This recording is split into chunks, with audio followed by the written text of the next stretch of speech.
Hi, this is Peter Woolfolk speaking. Now, first of all, thank you so very much for listening to the podcast. Now, I am very excited to let you know that the podcast is now available on Amazon Alexa. You know the drill. Simply say, Alexa, play Public Relations Review Podcast, and she'll take it from there. And again, thank you for listening. And if you enjoy the program, please become a subscriber. Now, on to the podcast. Welcome. This is the Public Relations Review Podcast, a program to discuss the many facets of public relations with seasoned professionals, educators, authors, and others. Now, here is your host, Peter Woolfolk. Welcome to the Public Relations Review Podcast and to our listeners all across America and around the world. As public relations professionals, we have numerous skills that allow us to be successful. One such skill that perhaps does not get the attention it deserves is public speaking. Now, just how important is public speaking? Well, are you aware that a lackluster speaker can make a solid product or proposal seem less than enticing, while a polished speaker can add allure to an otherwise mediocre proposition? Consider this. Public speaking also advertises your strong knowledge base. From your platform, you can clearly and carefully articulate your thoughts to an audience who can benefit from your wealth of knowledge. Now, most PR management positions require some amount of public speaking to pitch proposals and to lead meetings. These are just a few benefits of public speaking.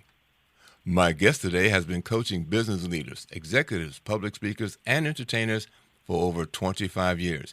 She knows what makes a dynamic executive speaker, and she teaches those skills to you so you can own it. Janna Landry is an accomplished vocalist and professional actor. She holds a bachelor's degree in vocal performance and has studied the voice extensively. She has created a comprehensive program that blends practical communication techniques with creative performing techniques to bring out the strength, confidence, and unique talents of business professionals. So having said all that, and now from Franklin, Tennessee, I welcome Janna Landry to the podcast. Hello, Peter. Thank you for having me so much.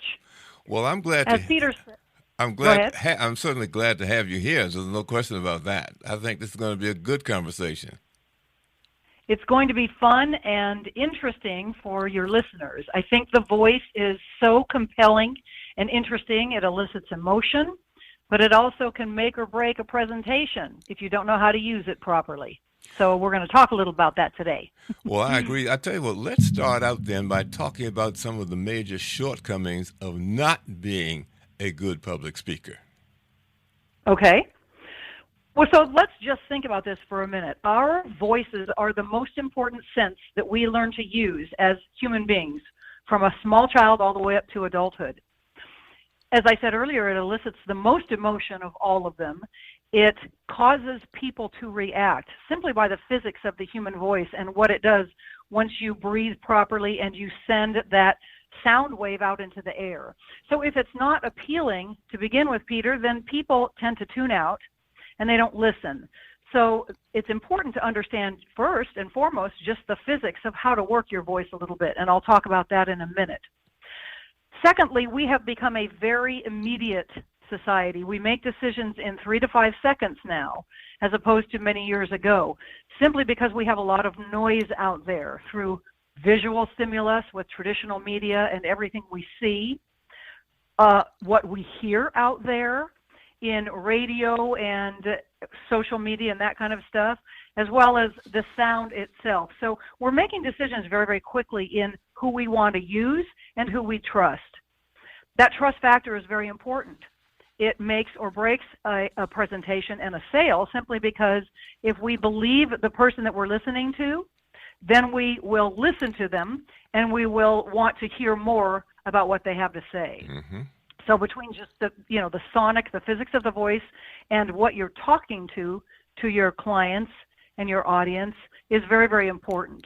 So if you don't understand how to use the voice and how to set up your presentation or your pitch, then you're going to lose them from the get-go. And again, we don't have a lot of time for those decisions to be made with our business professionals and such. So I think it's really important to understand that. Mm-hmm. One of the things that comes to mind, I think you touched on it, that sometimes people have important things to say, but it's their delivery that pretty much takes the wind out of the sails, and people don't want to listen too much more. Is there some accuracy to that? Yeah, that's very true, Peter. And I can talk a little bit about what I call the 3 C's: clear, concise, and commanding communication. There we go. It's very important. It's important to be clear, but also to have a little bit of emotion in it. So let's talk a little bit about, first, just the voice itself, the physics of the voice. The most important thing to understand is your breathing. We breathe low into our bodies with this cool little muscle that's shaped kind of like a donut called the diaphragm. So when you first are learning how to present and how to speak, it's important to just know that you need to take full breaths. Mm-hmm. It's very simple. Just take full breaths. The second is just keep an even, warm tone to your speaking. You want to have some pitch variation. You want to bring the pitch level up a little bit and down a little bit so that there is interest just in the pitch range of your speaking voice. You want to keep things fairly relaxed so that you're not rushing. You're not rushing the dialogue, or you're not rushing your sentences, so people can take a second, a half of a beat, to understand what you're saying, so that you don't miss any important points. And then lastly, I always say don't ramble. Try to be concise. Try to have organization to your words and your pitch so that people feel like there's a beginning, a middle, and an end. Mm-hmm. That makes people, be able to put that little presentation in their brains as kind of a PowerPoint, or however you want to say it. It's interesting, the sonics of the voice. People grasp a very interesting voice more than they do a thin and a non-warm or kind of a edgy, or a voice with not a lot of color to it. You want to have as much warmth and emotion in your voice as you can. That's what grasps people initially. The next thing is storytelling, and that's a big buzzword right now in presentations and just in general in marketing.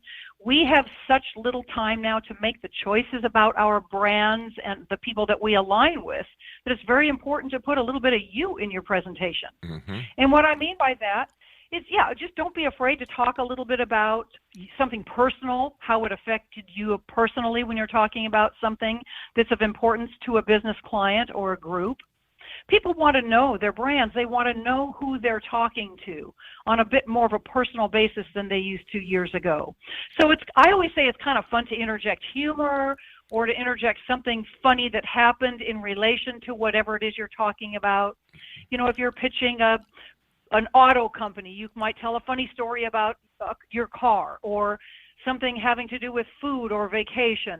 People relate to human stories and human interest stories, and they want to hear those in the conversation a little bit, so that they feel that there's a little bit more warmth and trust introduced to the conversation. Well, one of the things, we're right on track there, because having done public speaking myself, that is one of the things that I certainly do in terms of, after, I guess, an introduction, is to include some form of brief humor in that to get people relaxed. The other thing I like to do is move around on the stage. I mean, if that's possible, to move around, and then, obviously have eye contact with some of the people who are close by as I deliver the information. Does that help? People seem to be reasonably comfortable with that. That's exactly right, and that's the third thing that I was getting ready to bring up, Peter. That's exactly right, is eye contact. It is absolutely imperative.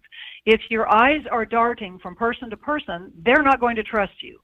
It's important to think like you're talking to your best friend when you make eye contact with somebody, even if it's a large room. And in my book, I talk about a way to split up the room in sort of little grids or little squares, so that actually when you're speaking to a large audience, you can kind of tag that room in little equal, like a graph, so that you make sure you look way out to the left, or you look over to the right.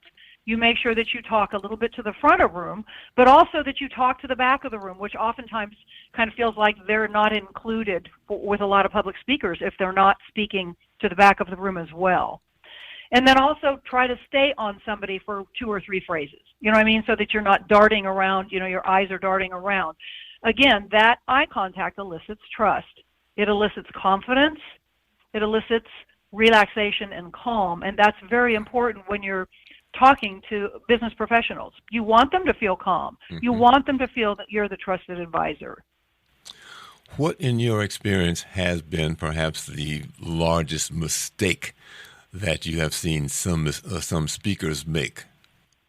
I think I would say in delivering something to a large group, Peter, is not starting out, like you said, with a little bit of a connection, a human connection, and then understanding that you want to solve a problem or deliver some kind of information to them. So wait until the room understands who you are a little bit. And again, like you said, walking around, getting comfortable in the room, making them feel relaxed so that then they are willing to listen to you. Once you do that, so I always say there's 3 sections to a good presentation. The first section is simply introducing who you are and why you're there. That second bulk of information is solving a problem or giving them information. And then the third thing is a wrap-up. And again, something that brings the conversation back to something a little bit more personal. Maybe you give them an offer, or you talk to them, or you open it up for questions, so that they, again, feel like there is a personal connection at the end of that. I think that's the biggest thing, is oftentimes when I see somebody present, they just jump right into the guts of the talk, and they're a little bit insecure about getting to know their audience first. And it's important to get to know them like they're a bunch of friends. Treat them like they're a bunch of your friends. There's just might be more of them, but it's a bunch of your people that you're going to be hanging out with on a Friday night or something. It just levels the room. It elicits a little bit more trust, and it makes you feel more comfortable just as well as they. Let me say this, and I think this perhaps goes without saying, that on some rare occasions, some people get up to speak about issues that they are either not comfortable in, they don't know that much about, but they're there to represent a group simply to deliver some information, but because folks might know that they're not the person that has all the most accurate information, that causes a loss of trust in the delivery. Have you ever seen anything like that happen? I have seen that.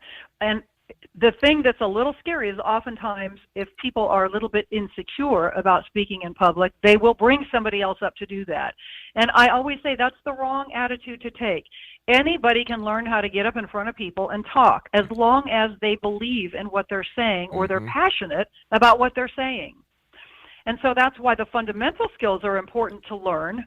Again, the breathing, the speech, the content of the speech, and the pacing, and like you said, Peter, walking and being comfortable on stage so you're not just standing up there terrified, but truly understanding that it's about human connection. So the more you know about what you're talking about and the more you believe about what you're talking about, the more this audience is going to feel that confidence and feel that trust and feel that passion. And so they're going to listen a little bit stronger. So I do agree with you on that, Peter. I think it's really important to know what you're talking about and to believe it. I talk about that a little bit in my book about you. Brand you, and first off, figure out who you are and what you believe in. And then from there, it makes it much easier for you to deliver the information that you need to deliver. By the way, this episode is sponsored by Burelles, the media relations planning, monitoring, and measurement services professionals. I understand you've written a new book about public speaking, so tell us about that and perhaps even how we can get our hands on one of them. So interestingly, I'm not generally somebody that would write, and this is not a big book. This book is 145 pages or so. I'm used to writing songs. I'm used to writing scripts. I'm used to writing small pitches and things like that. The reason I was passionate about this, Peter, is because I come from a show business background, and a lot of responsibility as a performer is learning how to elicit quick emotion or to make quick decisions on stage or behind camera. And then, of course, just learning how to use your voice and learning how to deliver something with warmth and sincerity that causes your audience to feel something, to feel emotion. When you're on stage, you feel that whether you're listening to somebody in a play situation or singing a beautiful song. So my book is really taking some of these fundamental skills that we learn as performers and applying them to business professionals for better communication skills in business, but also just in your personal relationships.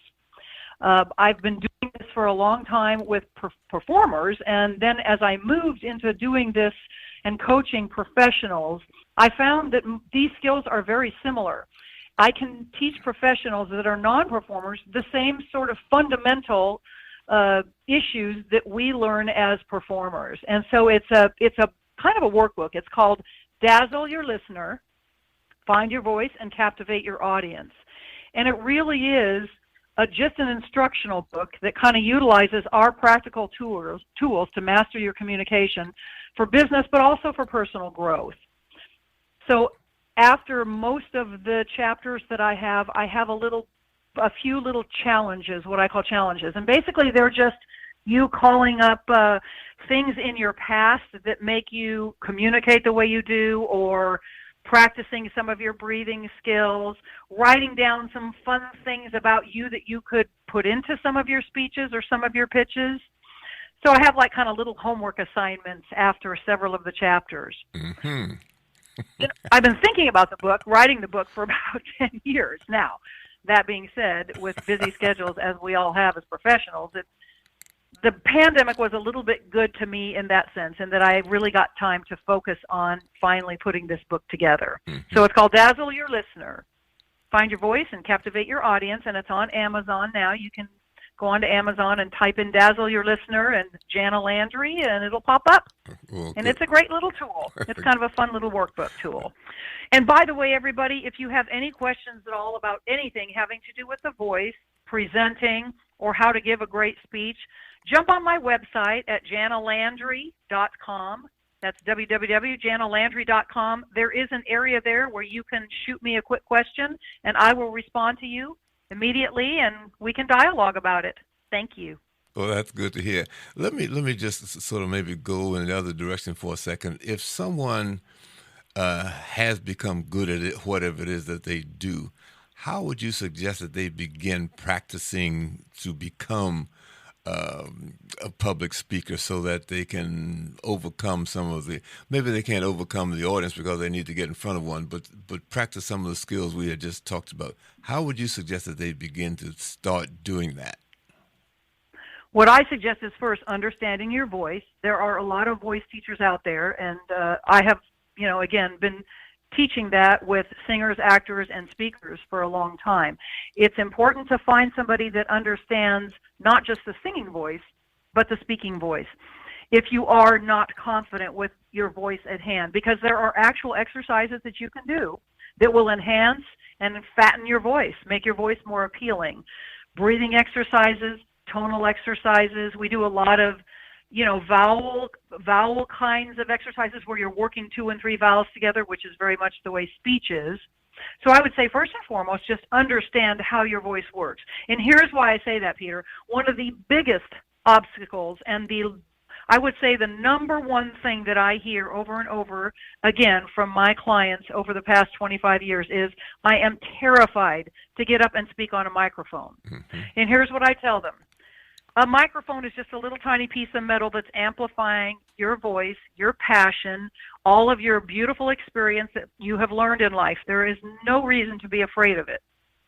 The other key thing about stage fright is that you have to understand that as a species, as a human species, we are fight, flight, or freeze animals. It is the way we're wired.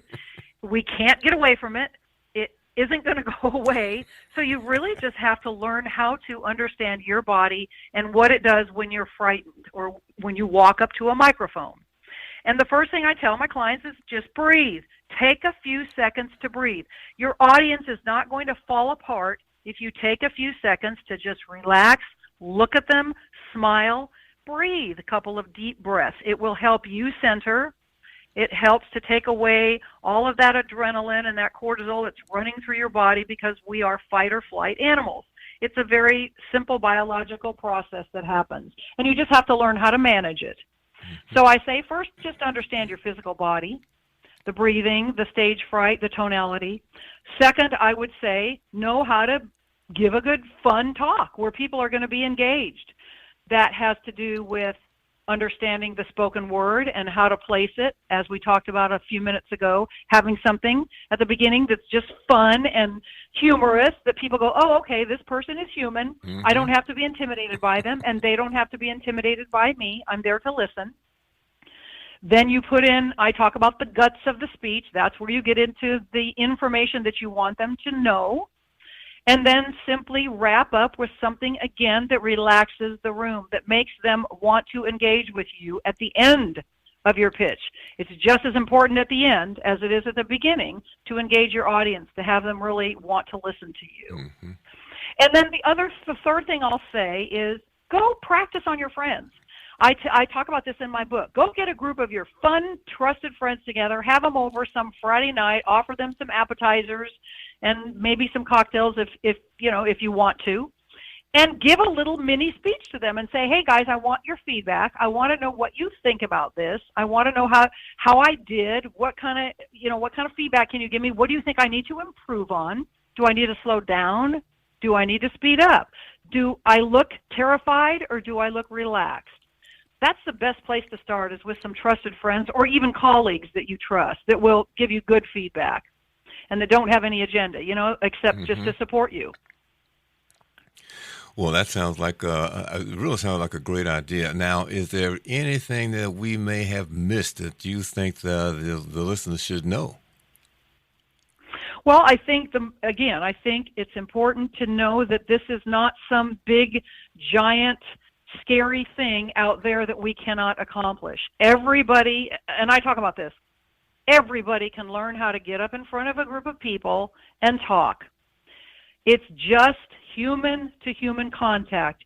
Don't think of it as a whole bunch of people looking at you. Think of it as, I'm talking to one person, but there happens to be a lot of single people in this room right now, but they are experiencing me in their own way, with their own agenda, so that there should be nothing frightening about it. Don't get hung up on the amount of people you're speaking to. Make it about that you want to express your passion, whatever it is that you're talking about at the time, and a little piece of you and your personality and your life experience to each one of them. That's the most important thing, is don't make it a big, crazy, scary thing. Make it about human communication, human connection, and human touch, and that will help you get just to be stronger and be more effective in your speaking. Well, Janna, you have really given us a lot to consider and a lot to work with, and I certainly appreciate your being here today. This has been a very valuable piece and a very valuable show to all public relations professionals that listen to the show. Well, I thank you for the opportunity, Peter. I really do. I enjoy talking to people about this kind of stuff. You could tell it's my passion, just having worked with the voice for so long, but also making it accessible, making it easy and not so terrifying, Mm-hmm. I think that's important for people to know. Anybody can learn how to speak better, how to give a compelling talk or pitch, and how to have fun with it and not make it such a big, scary animal. And how much it helps boost their careers as well. Absolutely. It's absolutely imperative in this day and age because, again, everybody wants to know who is talking to them, what this person is about, who is this person that's talking to me, simply because time is of the essence. We don't have as much time now to make those decisions. Mm-hmm. The world moves faster now, particularly the business world. Well, Janna, thank you so much. My guest today is Janna Landry. As you can tell, she is very passionate about helping you become a good professional speaker. So you might want to rush out to Amazon and get that book. And Janna, thank you so much again for being a guest on our show. And I want to thank all of my listeners, whether you're in the U.S. or other parts of the world, for listening. And if you've enjoyed the show, please give us a review. We look forward to it. And again, we'll make sure that you let your friends know, and you will join us for the very next edition of the Public Relations Review podcast. Many thanks to our sponsor, Burelles, for making this episode possible. Check out a special offer just for Public Relations Review podcast fans at Burelles.com/Public Relations Review podcast. And thank you for listening. This podcast is produced by Communication Strategies, an award-winning public relations and public affairs firm headquartered in Nashville, Tennessee. Thank you for joining us.